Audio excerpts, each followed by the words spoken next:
Asalaamu calaykum waraxmatullaahi wabarakaatu. Kusoo dhawaada macadka tababarada iyo tiknoolajiyadda ee Buundo. Magacaygu waa Abuubakar Naasir Cali. Weli waxaan ku guda jirnaa barashada Microsoft Excel 2010 cashirkeeni saddexaad. Maanta waxaan ku baran doonaa creating and opening workbook, sida loo abuuraayo ama loo soo furaayo workbook. Marka ugu horeyso, faylasha Excel-ka ah waxaa loo yaqaanaa workbook, oo markii aan soo kicino programka Microsoft Excel waxaa qaybta ka hor ee title barka noogu soo qormaya workbook. Faylasha oo dhan Excel-ka wax isku haya wax loo yaqaanaa workbook. Sidoo kale workbook kasta wuxuu hayaa hal sheet iyo wax ka badan. Sida caadiga ama defaultiga ah, markii programka Microsoft Excel aan soo kicino wuxuu ka kooban yahay 3 worksheet ama sheets. Halkan aan ku shaqeynayna waxa loo yaqaanaa worksheet. Sida defaultigana wuxuu ka kooban yahay 3 worksheet. Intaas markaa kasoo gudubno, programka markii aan soo kicino by default wuxuu abuurayaa buuggii ama workbookii ugu horeeyay. Marka hadda waxaan galaynaa sida loo abuuraayo blank workbook ama workbook maran oo sidaan oo kale ah. Marka ugu horeyn waxaan sameynaynaa workbookan hadda noo furan ayaa iska xireynaa. Marka aan rabno inaan xirno waxaan tagaynaa file tab markii aan tagno kadib waxaan ku dhufanaynaa close. Markaan dhahno hadda environmentiga ama meeshii aan documentiga aan ku shaqeyn lahayn ma inuu abuurno kaliya. hadda waxaa kacsan programka Microsoft Excel 2010. haddii aan u baahanahay inaan abuurno workbook cusub oo blank ama maran, marka ugu horeyso waxaan sameynaynaa waxaan tagaynaa file tab markii aan tagno kadib waxaan imaanaynaa new. markii aan imaano halkan waxay isku hubinaysaa inay ku dooran tahay blank workbook. markii aan doorato kadib halkaan imaanaysaa waxaa ku dhufanaysaa create. markaa ku dhufatid isla markii waxaa ku abuurmay workbook cusub. sidoo kale hab kale oo waxaa jirto aad ku abuuri karto new blank workbook. marka ugu horeysa aan iska xirno documentiga hadda noo furan. waxaa kaloo ku xiri karnaa inaan sameyno keyboard shortcut, inaan dhahno alt f kadibna aan dhahno c. documentigii workbookii sidaas uu ku xirmay. habka kale aan ku abuuri karno waxa waaye new workbook anagoo isticmaalayna Excel-ka, inaan keyboard shortcut aan dhahno control iyo n. markaa dhahno so automatically waxaa noo abuurmaayo Excel document cusub, new workbook. sidoo kale haddii aan u baahanahay inaan xirno waxaa ku xiri karnaa alt space c inaan dhahno. sidoo kale haddii aan u baahanahay inaan xirno waxaa sameyn karnaa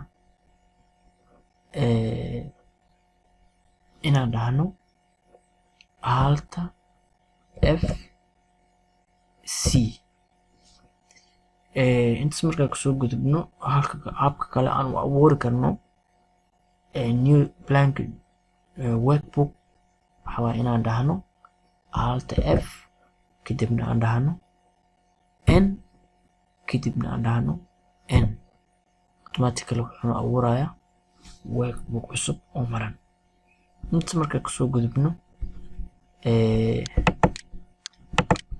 kasoo gudubno, si aad waqti badan aad u badbaadsato waxaad ka abuuri kartaa workbooka templateska.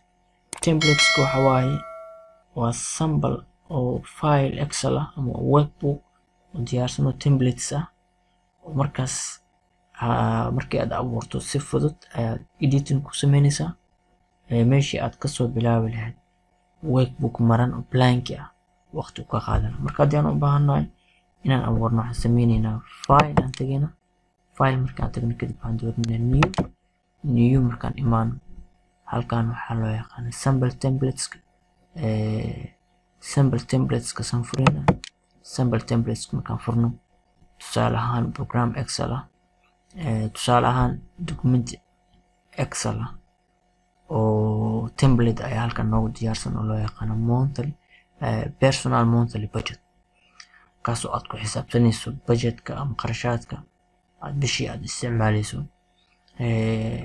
marka waxaan dooranaynaa personal monthly budget, kadibna waxaan leenahay create markaan dhahno hadda wuxuu inoo furay sample diyaarsan oo Microsoft Excel document ah oo aan ku xisaabsan karno budgetkeena billaha ah.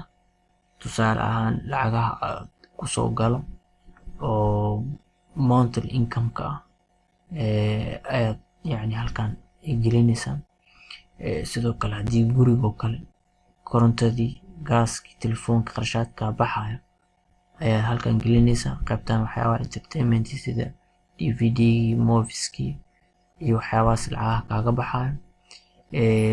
lacagaha deemahoo kale, transportationka kale lacagaha kaaga baxaya. waa sample template oo kuu xisaabinayo budgetka billaha, qarashka kusoo galaya, qarashka ka baxaya iyo inta ku hareyso. intaas markaa kasoo gudubno waxay noogu xiga marka sidee loo save gareynayo. haddeertaan personal monthly budget magacaas oo wata templatekan, haddii aan programkan xirno manoo save gareys maayo, sidaas ayuu ku baxaya documentiga.